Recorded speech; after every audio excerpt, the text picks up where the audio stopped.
All right, sorry I'm a little late.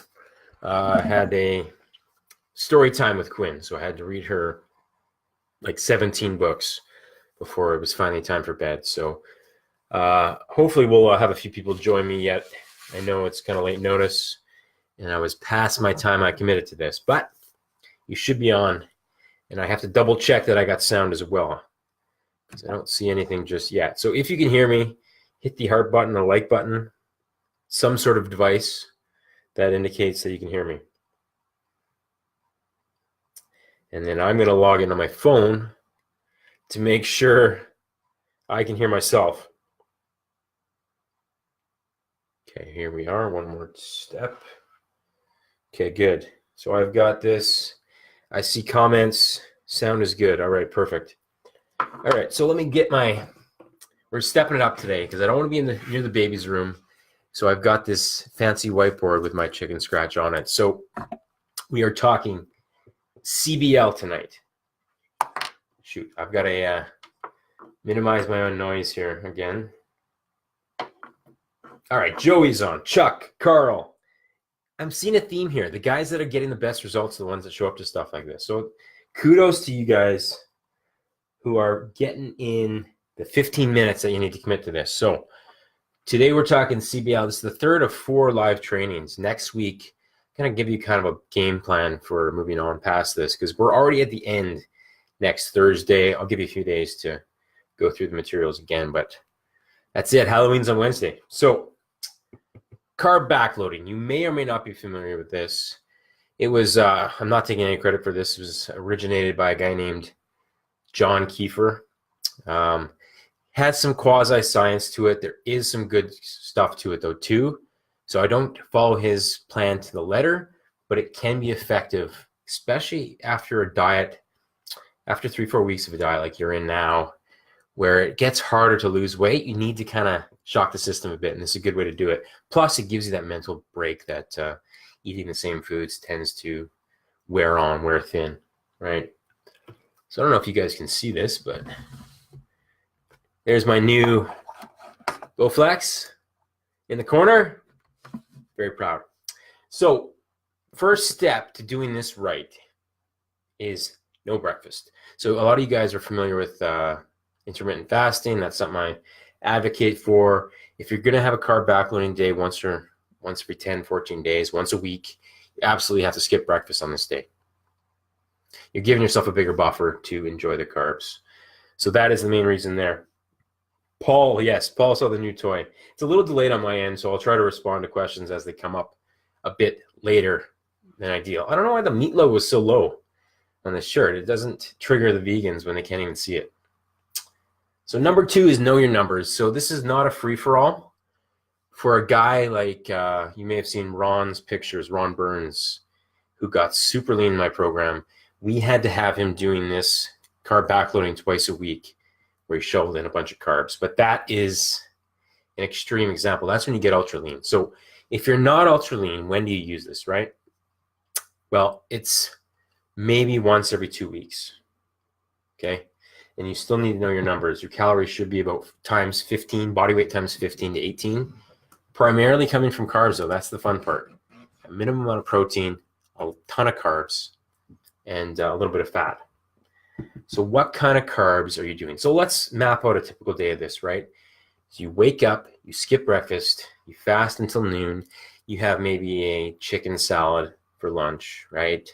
Mid-afternoon, you get in the gym and you work pretty hard, right? We're wanting to sensitize our muscles to carbohydrates. So we're having a good hard workout on this day as well. And then following the workout is when the magic happens, a 3 to 6 hour window where you basically load up on high glycemic index carbs.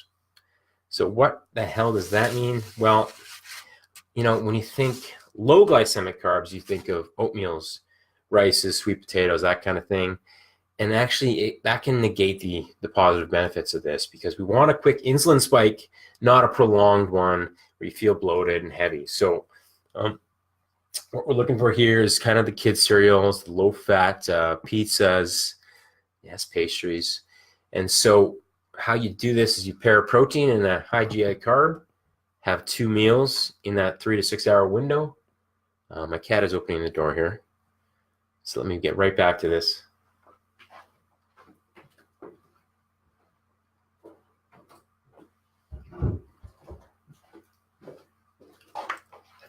And I'm back, live TV. Look at that. Cats breaking in.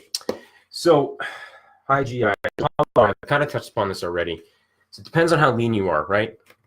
If you're not ultra lean, you may want to stick to a 3 hour window where you have just one cheat meal. I call it a flex meal with a lot of my clients. That's where I usually start people. It's once a week, have a modified carb backload where it's one meal that satisfies, but you don't go overboard, right? Because typically it's very easy to know if you've overdone it. You wake up the next morning, you're in a fog, like you're almost hungover from the amount of carbs. You're holding water, you feel kind of bloated. That's typically a sign that you've kind of pushed too far. So it's a bit of an experiment to know what works best with this. But I typically do it once a week. And I mean, in the last 12 weeks, I've lost a pound a week by having this still in there. So definitely want to get to this point where you can do it weekly. It's a lot more fun. All right, Jason is on. Any questions at this point? I'm going to actually throw up a quick thing about the November bonus for all the clients I have in the program. I have a sample carb backloading weekly meal plan. So everyone that's a client at this point is going to get this with their plan as an optional, but I will map out how often you're going to do it, because some guys may only need it once every 20, 14 days. Others may need it weekly. So I don't want to kind of make a blanket statement at this point. But essentially, get my marker cap. This is how you can cheat on a diet without sabotaging a diet, right? It's primarily carbs at the right times after a workout when you're sensitized to storing them the right way in your muscles. Larry, welcome. Larry's on the call. Guy who didn't trust me. Didn't trust me. Thought it was a scam at first. That's fair. Most people do. All right. So any questions at this point? I know there will be some to this because it was a lot of weird stuff I was throwing out there. But this is the way to cheat on a diet and not completely blow it up. So most people do it the wrong way, right? Where they are letter perfect Monday to Friday. Friday night comes around, they snack on high fat and high carb foods, right? Think your potato chips, that sort of thing. Heavy pizza, thick crust. And then they do the same thing again Saturday and Sunday. They might try to shift course, but by the end of the weekend, they've done too much that it's too late in the game for them. So that Monday, they're starting over again. They get back to square one by Friday, rinse and repeat. They're breaking even, right? So you need to have a game plan with your cheat days, cheat meals. And this is kind of that middle ground solution, is to have a period of 3 to 6 hours after a workout where you indulge and you enjoy yourself and kind of get it out of your system, so that the rest of the week you can follow the plan.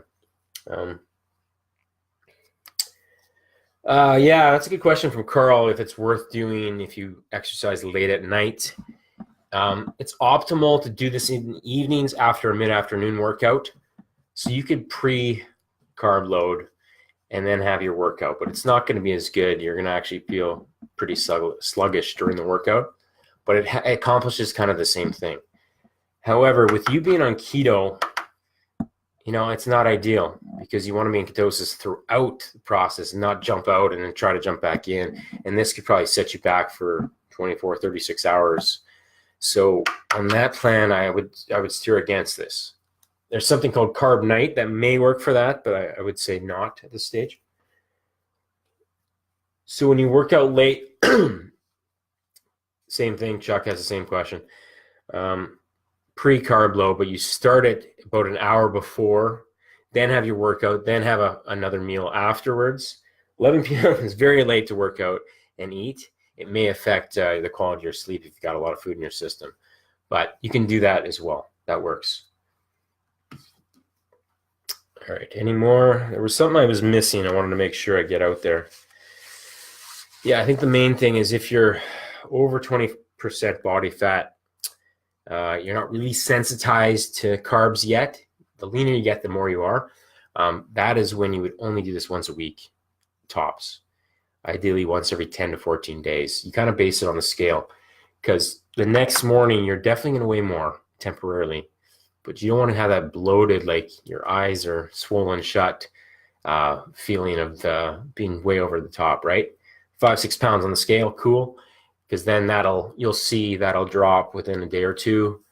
If your backload is on a Saturday, by Monday, Tuesday, your weight should be back to where it was pre-backload, or even a little bit beyond where it was, right? So you're continuing to lose weight.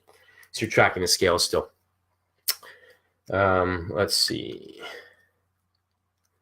Alternatively, if you don't do enough carb loads, you'll wake up the next day and you won't have that really pumped feeling. You'll still be flat. That's a pretty aggressive diet at that point, when you're really flat no matter what you do. But if that's you, then you've earned more carbs during this. Okay. Alan is watching. The well-dressed man in the suit. You got to trust a guy with a guy in a suit in his profile picture, right? It's not a meat shirt that offends half the people. Smart. I got to wear suits in my profile pictures from now on. All right, so no more questions are coming in. I don't want to kind of just drag on here, but I wanted to make sure I covered everything, because this is a really cool concept, but it can be butchered, because a lot of people will use it as an excuse to cheat nightly. Oh, I'm backloading again today, and I'll backload again on Thursday. Yeah, Joey, Joey says, don't know if I can handle a CBL at this point.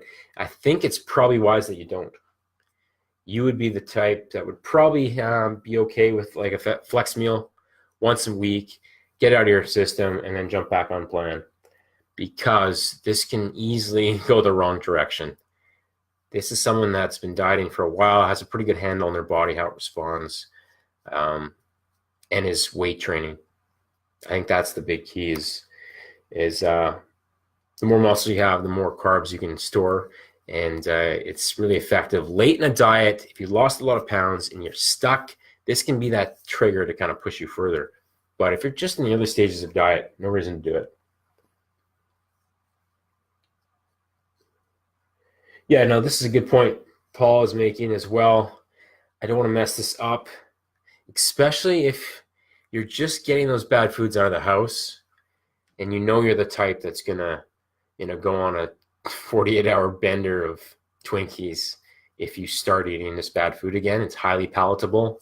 It makes you want more of it. It certainly does. So this is something you may want to use caution with.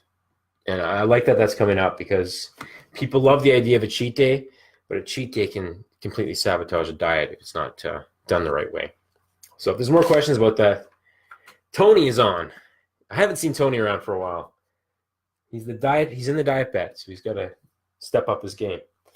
All right, guys, so that's it. We'll shut her down now. If there's more questions, just get in the group and comment on stuff. Comment on this post. I'll come back to it. Private message me. I only charge $97 per minute on Messenger, so pretty good deal. Okay, we'll see you guys soon.